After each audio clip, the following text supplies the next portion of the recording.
बांग्लादेश के मेमनसिंह जिले में एक युवा हिंदू व्यक्ति पर भीड़ ने हमला किया, उसे बेरहमी से मार डाला और उसके शव को आग के हवाले कर दिया।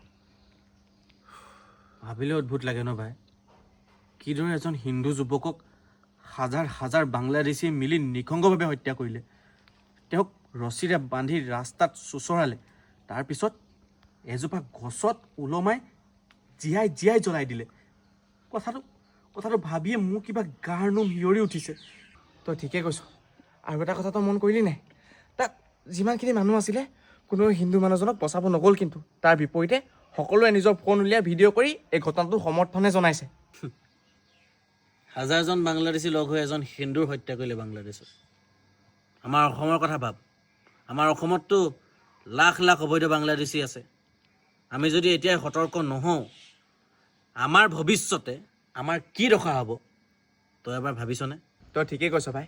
এই ক্ষেত্ৰত আমি মাত মাতিব সময় হৈ গ'ল, আৰু এতিয়ালৈকে চৰকাৰে অবৈধভাৱে থকা এই বাংলাদেশীবোৰক অসমৰ পৰা উচ্ছেদ কৰিছে, আৰু এই ক্ষেত্ৰত আমি চৰকাৰক সমৰ্থন জনাব সময় হৈ গ'ল।